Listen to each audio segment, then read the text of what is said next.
Drugs ಬಗ್ಗೆ ನಾವೇನು ಸೂಚನೆಗಳನ್ನು ಕೊಟ್ಟಿದ್ದೋ ಆ ಕೆಲಸ ಭಾಳ ತ್ವರಿತವಾಗಿ ಮತ್ತು ಪ್ರಾಮಾಣಿಕವಾಗಿ ನಡೀತಾ ಇದೆ. ಆ ಸಂಖ್ಯೆ ಕಡಿಮೆ ಆಗಿದೆ. ಶಾಲಾ ಕಾಲೇಜುಗಳಿಗೆ ಭೇಟಿ ಕೊಡಬೇಕು ಮತ್ತು ಆಡಳಿತ ಮಂಡಳಿಯವರನ್ನು ಹೊಣೆ ಮಾಡಬೇಕು ಅಂಥೇಳಿ ನಾನು ಕಳೆದ ಬಾರಿ ಹೇಳಿದ್ದೆ. ಅದನ್ನೇ ಮಾಡಿದ್ದಾರೆ, ಕಮಿಷನರು ಮಾಡಿದ್ದಾರೆ ಮತ್ತು SP ಅವರು ಮಾಡಿದ್ದಾರೆ.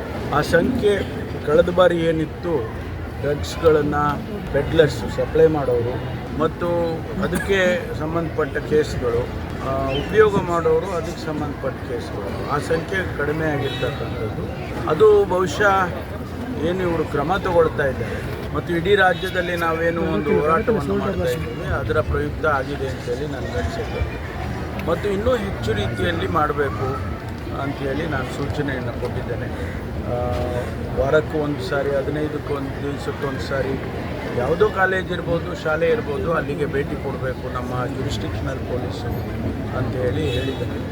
ಆಮೇಲೆ ಮ್ಯಾನೇಜ್ಮೆಂಟ್ನವ್ರನ್ನೆಲ್ಲರನ್ನೂ ಕೂಡ ಸಭೆ ಕರೆದು ಕನಿಷ್ಠ 4 ತಿಂಗಳಿಗೆ ಒಂದು ಸಾರಿ ಸಭೆಯನ್ನು ಕರೆದು ಅವರಿಗೆ ಸೂಚನೆಗಳು ಕೊಡಬೇಕು ಅಂತ ಕೂಡ ಹೇಳಿದ್ದೇನೆ. ಆ ಕೆಲಸ ಮಾಡ್ತಾರೆ. ಎರಡನೇದು, ಮರ್ಡರ್ಗಳು ಏನು ಸೀರೀಸ್ ಆಫ್ ಮರ್ಡರ್ಸ್ಗಳಾಗ್ತಾಯಿತ್ತು ಅದೆಲ್ಲ ನಿಂತಿದೆ. ಡೊಮೆಸ್ಟಿಕ್ ಮರ್ಡರ್ಸು ಅಲ್ಲಿ ಇಲ್ಲಿ 2-3 ಆಗಿರ್ಬೋದು. ಆದರೆ ಹೆಚ್ಚಿನ ಅಂಶ ಏನು ದ್ವೇಷದ ಭಾವನೆಯಿಂದ ಆಗ್ತಾಯಿದ್ದಂಥ ಕೊಲೆಗಳು ನಿಂತಿದ್ದಾವೆ ಅನ್ನುವಂಥದ್ದು. ಇದು ನನಗೆ ತೃಪ್ತಿ ತಂದಿದೆ. ಈ ಭಾಗದಲ್ಲಿ ಇಂಥ ಒಳ್ಳೆಯ ವಾತಾವರಣ ಇರ್ತಕ್ಕಂಥ, ಸನ್ನಿವೇಶ ಇರ್ತಕ್ಕಂಥ, ಅಭಿವೃದ್ಧಿಗೆ ಪೂರಕವಾಗಿರ್ತಕ್ಕಂಥ ವಾತಾವರಣ ಯಾವತ್ತೂ ಕೂಡ ದಕ್ಷಿಣ ಕನ್ನಡ ಜಿಲ್ಲೆಯಲ್ಲಿ, ವಿಶೇಷವಾಗಿ ಮಂಗಳೂರಿನಲ್ಲಿ ಅದು ಮರುಕಳಿಸ್ತಾ ಇದೆ ಅಂತೇಳಿ ನನಗನ್ಸುತ್ತೆ.